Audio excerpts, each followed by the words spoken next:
everyone. I'm Dr. John Morris, and I'm here today to talk to you about atonement. Now, there are lots of different views of atonement, but I think they all focus around this idea of being at one with God, a restoration of the proper relationship we're supposed to have with God. And while there are a lot of different views, they don't necessarily all agree. I think they all bring out some strong points that are based on evidence in the Bible. So today I want to talk about the penal substitution theory of atonement. Now, certainly it doesn't explain everything in the Bible, but I think it does a pretty good job of building on the biblical evidence and making a case for what Jesus has done for us. And as we go through the details, I want us to keep one thing in mind, and that is that we can enjoy and rejoice in the benefits of atonement, even if we don't exactly all agree on how it happens, or even if we don't understand exactly how it happens. One of the great things about our faith in God is it's up to God to make it work. It's just up to us to believe and trust in God to make it work. So we can be confused about atonement and still be saved and still have ultimate salvation. So I kind of take that as a comfortable point as I get into the nuts and bolts of all the details about the penal substitution of atonement. So I want to approach this in several different aspects. One is to look at the Old Testament background for the theories of atonement. And I think that's important because Paul was Jewish. Jesus was Jewish. They're raised in a Jewish environment. They think Jewish. They worship Jewish. And if they start talking about some sort of terms that have a bearing on the relationship with God, we need to understand what it meant in the Old Testament, because it's probably a pretty good guess that there was at least a flavor, if not completely, connotations of the Old Testament in whatever sort of phrases they're using. So we'll look at the Old Testament background. We'll look at the New Testament background of atonement, exactly what's going on in the New Testament. Then I want to give you some specific details about the penal substitution theory of atonement. And then finally, perhaps raise an objection or two and give you some answers to those objections. And then maybe you'll be a little bit more comfortable with this idea of Jesus paying the price, paying the penalty as our substitute in order to return us to being at one with God.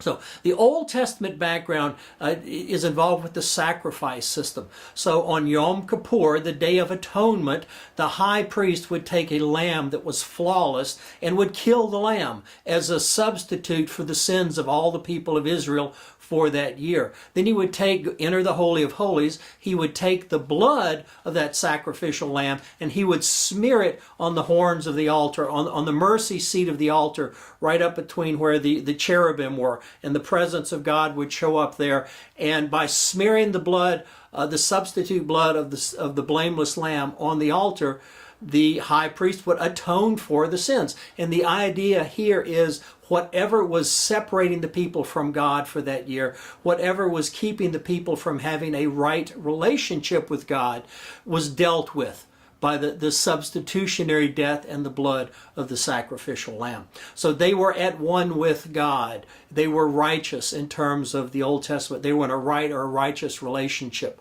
with God. And that smearing of the blood was called Kippur. And that's why we call it Yom Kippur, or the Day of Atonement. That meant atonement. Now, when you get to the point where the Jews translated the Hebrew Old Testament into the Septuagint, the Greek Old Testament, in the middle 200s BC, the word they used for Kippur was hilasterion. And now that's the word that's also sometimes used as mercy seat, and we'll see that in the New Testament. So keep that word hilasterion in the back of your mind. But that's the Greek translation of Kippur, which means atonement, doing whatever is necessary to bring you back into a right relationship with God. Now, the New Testament perspective on atonement is really pretty much the same. Paul and other places in the New Testament say that Jesus is the propitiation. Sometimes that's translated as expiation, and people argue back and forth. Propitiation has to do with dealing with God's wrath, and expiation has to do with the penalty. Or maybe I got that backwards. I never can get them straightened out. And it's not really all that important, although people have argued about it for hundreds of years, because both of them are problems. We are subject to God's wrath. We are subject to God's penalty. And what Jesus does is takes care of all of that. So I personally don't want to say, well, he just takes care of the wrath and ignore the problem of the penalty or the guilt, or he just takes care of the guilt and ignore the wrath. I think that whatever Jesus does as a substitute for us in paying the penalty takes care of that. And part of my justification for saying that is, well, first of all, I believe as an item of faith, whatever it takes to bring me back into a right relationship with God, Jesus does that.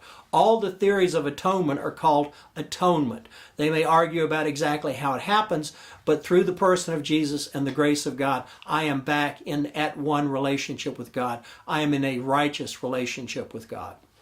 Second part that I kind of lean on in my understanding is this propitiation, expiation is referred to in the New Testament as hilasterion. Jesus is our propitiation, expiation, or in Greek, hilasterion. And remember that hilasterion refers back to the Hebrew kippur, which refers back to the smear. So what Jesus has done in his person, he is our substitute. He is our sacrifice. And in his death, he atones or makes us right with God. Now, a couple of verses that might help you track through this. There are a whole bunch of them, and you can get more from the books, but here are three that I thought made a lot of sense to me. The first is Hebrews 8:3, and it talks about Jesus as not only the high priest, so in other words, the sacrificer, but as the sacrifice. He is both at the same time. Hebrews 9:9 carries this concept a little bit farther and says, God took out his wrath on himself in the person of Jesus. So whatever it was that God had against us, he has inflicted on Jesus. And the sacrificial death of Jesus as a substitute for us allows us to be back into that right relationship with God. Now, Romans 5:18 says exactly that, is Jesus through his sacrifice has brought us back into a right relationship with God. So it's called something different in the New Testament, hilasterion, but I think it all refers back to that substitutionary sacrificial lamb in the Old Testament that dies to pay the price of the penalty for the nation of Israel. So the difference is, of course, in the Old Testament, they had to do it every year. In the New Testament, as the author of Hebrews tells us, Jesus has died once for all, so only has to do it once. But that's kind of what's going on. It's not really anything new in the New Testament.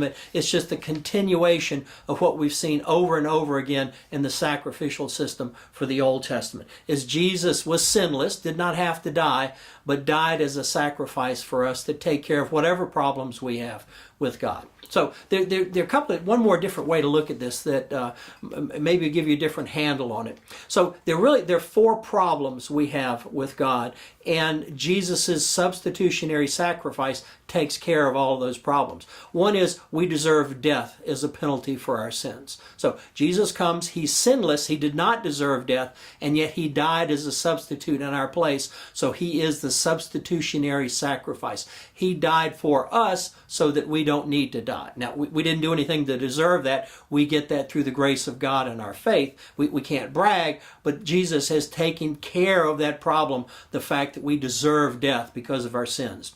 Now, we also deserve God's wrath, and we are guilty in front of God because of our sin. His hilasterion experience it is expiated and propitiated whatever it is that's wrong between us and God. So Jesus has taken care of that.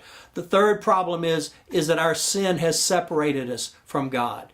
And Jesus has reconciled us, has brought us back into that right relationship as it talked about in Romans 5:18. The final problem is we're in bondage to sin. And Jesus, through his sacrifice, has redeemed us from sin. Anselm's ransom theory brings in a little bit like this. But I think what that means is we are redeemed. We are adopted in the language of the New Testament. We are brought back into a right relationship with God. Not because of anything we've done, but because of everything that Jesus has done. So when God looks at us, he sees us not with our righteousness, but with Jesus' righteousness. Sometimes that's called the imputed righteousness. Now, a couple of objections that you hear sometimes to this theory. And I think there's weak and strong points for all the theories. But sometimes people will say, well, the penal substitution theory just doesn't work, because how could a loving God be mad enough or wrathful enough at his people to send them to hell? And I can kind of understand that, but it limits God. So yes, God is loving, but God is also holy.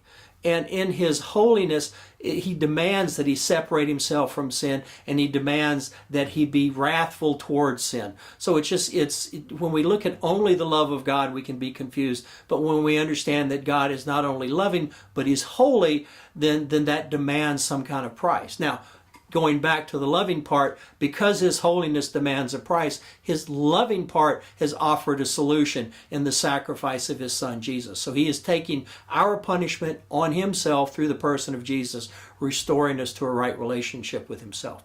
The second objection sometimes people come up with is, well, if God is loving and God is wrathful at the same time, doesn't that indicate some sort of division in the Godhead? How can God be loving and wrathful at the same time? Well, I don't know if any of y'all are parents out there. If you aren't, talk to somebody who is a parent, and I think they'll tell you pretty quickly that you can experience both of those emotions at the same time. You can be mad at your children without ever forgetting that you love them very, very much. And I think, I don't want to impose my understanding on God, but if we can think about how we might feel about our children, I think it's understandable how God might experience both those emotions at the same time. And again, the ultimate answer is God has provided a way to escape his wrath. So I hope that makes sense. If you have any questions, feel free to email your professor or get in touch with somebody else. I feel sure you can find lots of people who'd like to talk to you about the different theories of atonement. So until next time, bye-bye.